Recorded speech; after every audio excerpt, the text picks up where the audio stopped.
In 2008, the whole world was brainwashed by the phrase, "Why rent when you can own?"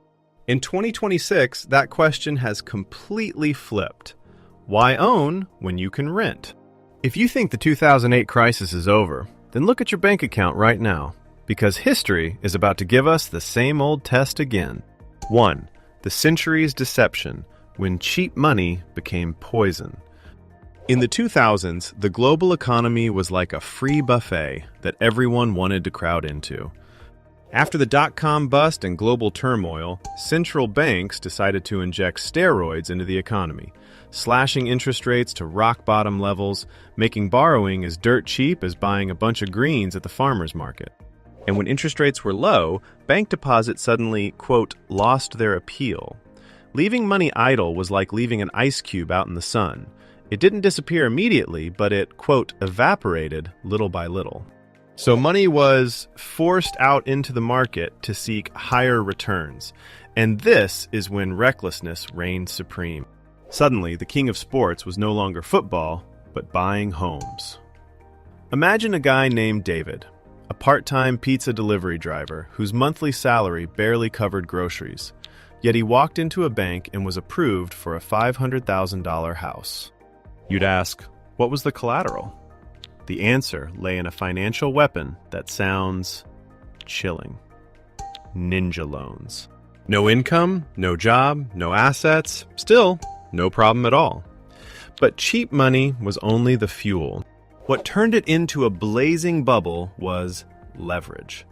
When borrowing became as easy as pressing a button, people started using a small amount of capital to control a large asset, convincing themselves, I'm a genius. Leverage worked great when the market was going up. David looked at rising prices, feeling like an investing genius.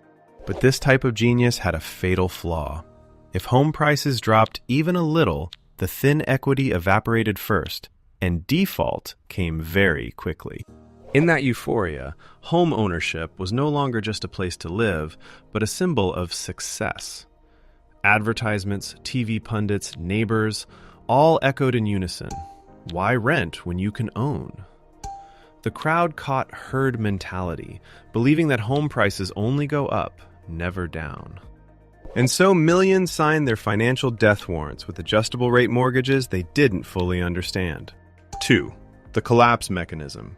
Privatized profits, socialized risks. If the story had stopped at naive borrowers, 2008 would not have become a systemic explosion. The real problem lay in Wall Street's insatiable greed.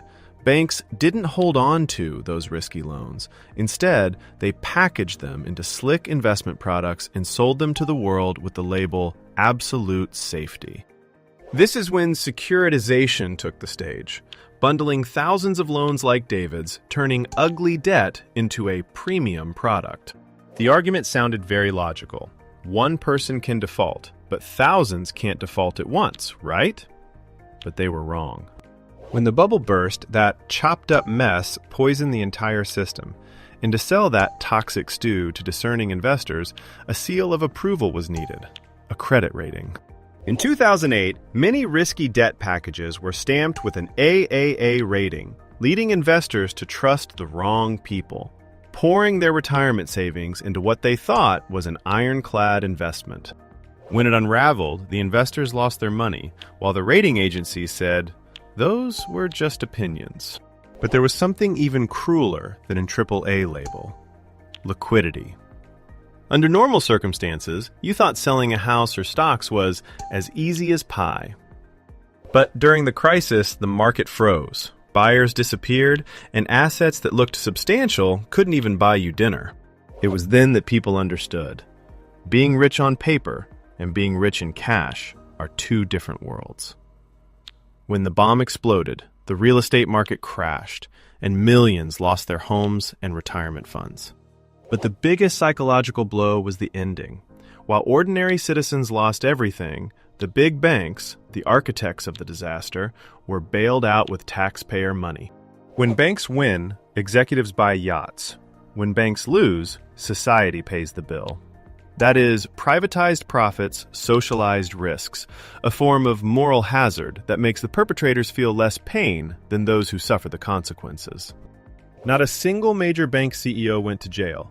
They left with, quote, golden parachutes, while public trust burned to ashes. 3.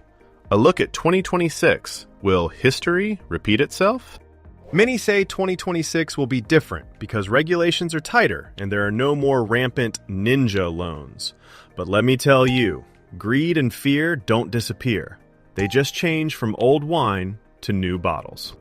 If 2008 was a real estate craze, then 2026 could be money flowing into other risky assets, digital assets, sophisticated packaged financial products, or pie-in-the-sky business models.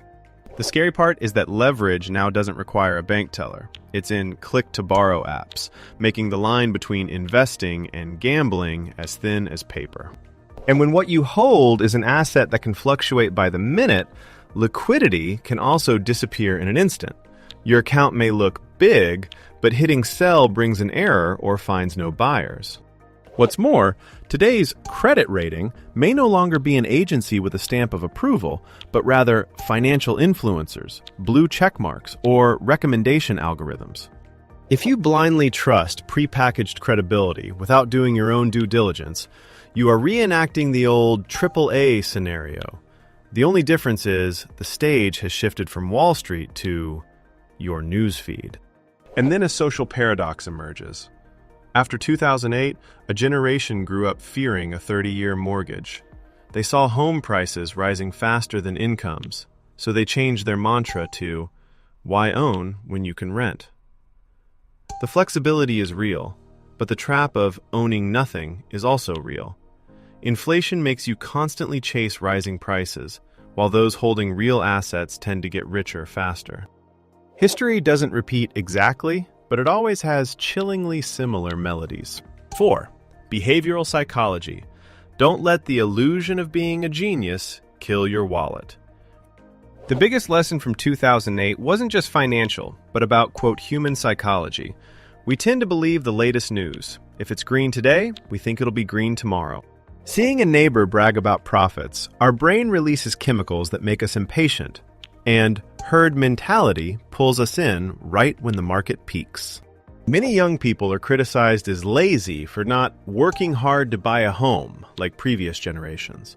But in reality, they are reacting to the feeling that the system is rigged. The risk creators get bailed out, while those who suffer the consequences are left to fend for themselves.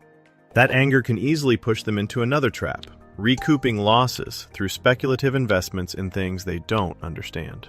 And the moment you don't understand what you're buying is the moment you're holding a bomb without knowing when it will explode. To break the cycle, you don't need to be a genius. You just need to maintain 3 counter-herd habits. 1 is, ask about incentives. Who benefits if you buy? Commissions, fees, bonuses, views. 2 is, ask about risks. If prices drop or freeze, how long can you withstand it when liquidity disappears? 3 is, ask about leverage. Are you using your own money, or are you borrowing power to run fast only to fall hard? 5. Conclusion. Concise, easy to understand, easy to remember. In short, whether it's 2008 or 2026, the law of money flow is still water finding its lowest point, flowing from the impatient to the knowledgeable. When crises occur, history often favors sharks over small fish, so don't wait for someone to save you. The most practical solution remains. Increase your financial IQ, prioritize sustainable cash flow instead of chasing fads, respect risk management, and always have an emergency fund so the market doesn't back you into a corner. If you don't want to be a victim of the next cycle, subscribe to the channel to decode financial secrets with me that school never teaches you. Stay informed and successful.